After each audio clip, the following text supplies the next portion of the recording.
What is up, guys? My name is Nicholas Garcelle. Welcome back to another video. The Blue Jays lost a 3-game series against the Boston Red Sox, losing their first game 5-3, their second 2-1, which they won that game, and they lost their third game against the Boston Red Sox, losing the series 2-1 in a tight series. Moving into the first game, we would see the pitchings of Tanner Roark, who pitched 3 innings, had 3 hits. He only allowed 4 runners on base and had 1 strikeout. Not the greatest game from Tanner Roark, and it was pretty disappointing, honestly, overall. As we all know, Tanner Roark got the loss for that game. Heath Hembree got the win for that game for the Boston Red Sox, and Brandon Workman with the save for the Boston Red Sox. Blue Jays were able to get 8 hits in that game overall, 6 hits for the Boston Red Sox. However, converting on 3 home runs for the Red Sox and only 1 for the Blue Jays. It was a tough hitting game for the Toronto Blue Jays. 1 hit in the beginning of the first, bottom of the first, and bottom of the second, including the bottom of the third, would score 4 runs for the Boston Red Sox overall. However, the Blue Jays would grab one in the top of the third.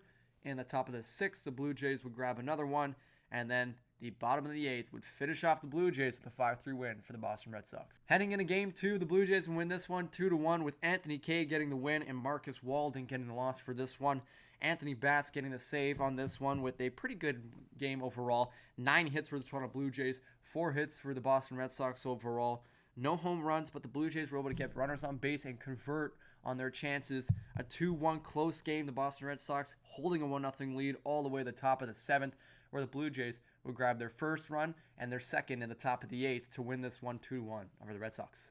Last but not least, the third game, Thomas Hatch would lose this one and Matt Barnes would get the win for the Boston Red Sox. A tight game overall, 6 hits for the Blue Jays, 4 for the Boston Red Sox, converting on 3 home runs overall in the game.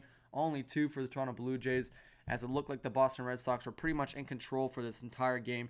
Having 2 runs in the bottom of the second and third inning for the Red Sox, the Blue Jays then converting on the third and fourth top of the innings, and then on the top of the 6th and the bottom of the 6th, Boston and Toronto would grab a run apiece, keeping this game tied at 3-3, and the Red Sox in the bottom of the 9th would finish off this series with a walk-off homer. Pretty much sums up the series.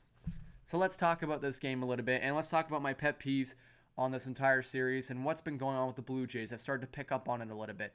The Blue Jays need to stop letting the other teams score in the bottom of the 9th.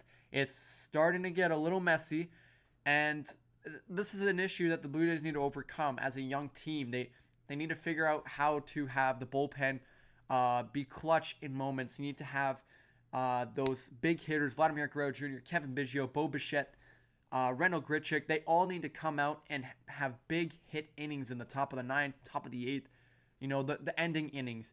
They need to convert on those chances when they have them, and that's a problem for the Toronto Blue Jays being so young. They're not experienced in that, and that's what playoff experience is, and that's where playoff teams win baseball games, especially in the top of the 8th or the bottom of the 9th. And the Boston Red Sox, they're a playoff team. They're a World Series champion from 2 years back. They know how to convert on chances. They know how to score, and they did it in the bottom of the 9th. They know how to do it that way, and they've been doing it since ever they got David Price. So, they've been a really good team for a long time. They know how to do it.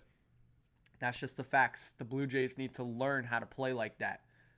On another note, the Miami Marlins will be hosted by the Toronto Blue Jays at Solon Field for the first ever home series of the Toronto Blue Jays season. And it's going to be a good one. It's going to be a doozy. It could be the first series win for the Toronto Blue Jays, so stay tuned for that one as that game will start on Tuesday. But I hope you enjoyed this video. If you did, please make sure to hit that like button. Subscribe for more of these videos if you really did enjoy it. And share this video with your friends and family, as it does help me out a lot. Thank you guys so much for watching. I hope you enjoyed this video, and I'll see you guys in the next one. Take it easy, guys.